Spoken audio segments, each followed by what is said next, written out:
I hope that people love these characters as much as we love these characters. When I finished reading the script, I thought to myself, I have never, and I actually said it to my agent, I've never read a script where I love and care for every single character that's written on the page.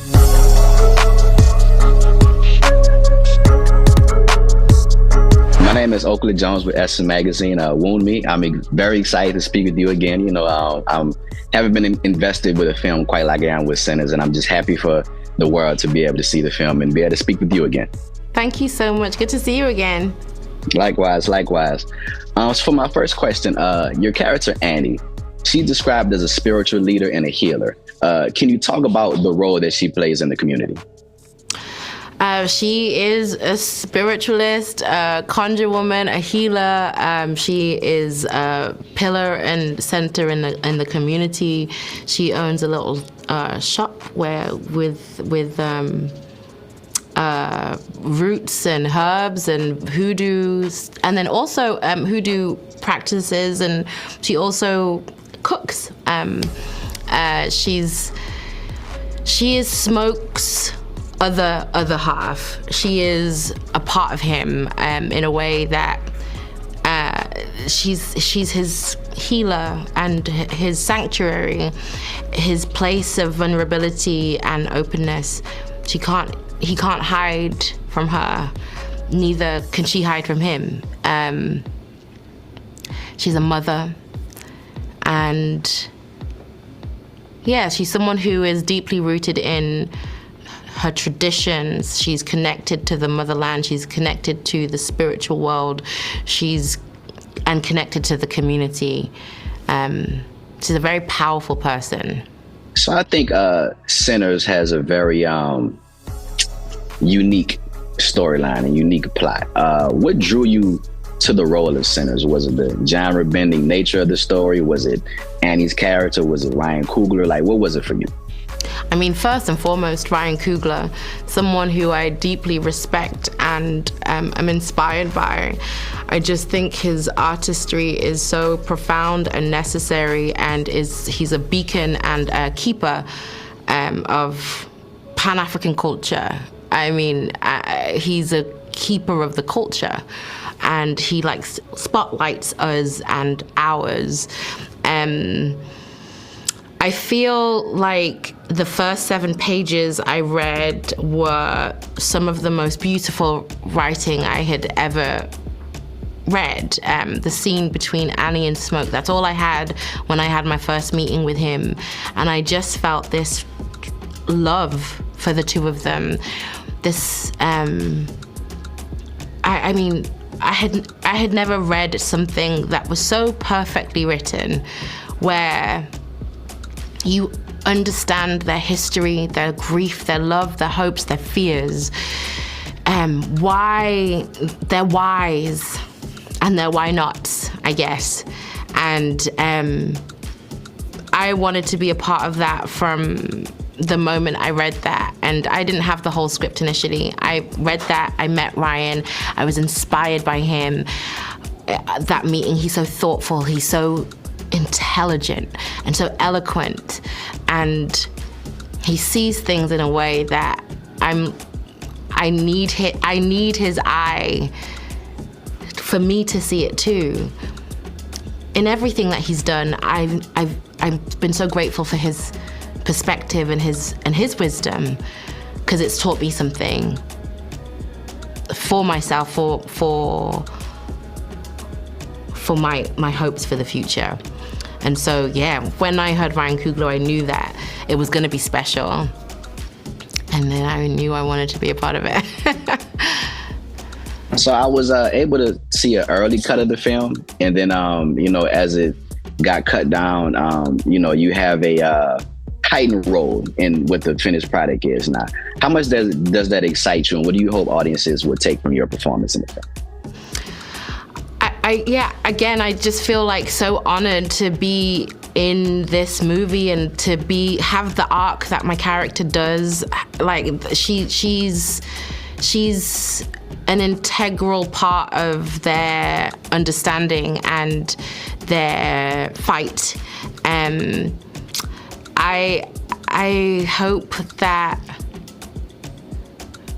that people love these characters as much as we love these characters. When I finished reading the script, I thought to myself, I have never, and I actually said it to my agent, I've never read a script where I love and care for every single character that's written on the page. Whether it's the young girl outside the store at the beginning, keeping an eye on the truck. I love her. I feel like I love that scene. I love that teaching of community, and this is how you survive. Every single character, the Choctaw chiefs at the beginning, I feel like I love them. Everyone's written so well. I hope that every person who watches this film loves each of these characters and feels for each of these characters in the same way that we do. So you spoke about Smoke earlier. I actually want to talk about Stack now. Well, specifically Smoke and Stack. What was it like playing alongside like opposites? You were playing with Michael B. Jordan. What was it like acting alongside Stack and alongside Smoke? And was that like a challenge for you at all? Honestly, Michael's work was so detailed that it was so clear who he was, even in rehearsal. His energy was different when he came onto a set. When he was Smoke, I felt like we gravitated towards each other. I feel like, especially in the emotional scenes, there was always like, I was always kind of by his side, behind him, a support. And when he was Stack, he'd be doing his thing, and I wouldn't even, I'd be like, oh, that's Stack. You know, there was just such an energy shift with him that was so apparent. I could tell with my back turned if he was Smoke or Stack. I could tell so clearly. And so it was actually pretty, other than the technicalities of the actual filming, doing the scenes a certain way, it was actually pretty easy. It was easy because they were so different. They were so different. So for you, how big of a role do you think the music and the blues aspect played in the film for you? Oh, I think the music is the heartbeat. I think Sammy is the heartbeat. His love, his passion, his actual voice, like his journey to the blues. His fight against his family, his discovery of himself as an artist. I just think it's all. I think of the blues and Sammy kind of entwined in that. It's a journey of like torment and love. I think the blues is absolutely integral to the movie. So one thing I thought was really interesting when I was, doing research on you and research on the film, Ryan called this film a comfort food movie. It's something that he thinks is personal and exciting for him as a moviegoer because he's a director. But of course, I know he's a fan of film as well as are you. How do you think that energy translated on set for you? I mean, it was amazing. Ryan has such love and respect for movie making and movie makers. I mean, but he also, like, you know, he would always joke, like, or not joke, but he would always say, we're making a major motion picture, major motion picture, he'd say. Like every day, maybe 3 times, like, guys, we're making a major motion picture. And it seems like obvious, but actually when he says it like that, you're like, wow, we're really doing this. We're really creating something together, and let it be major.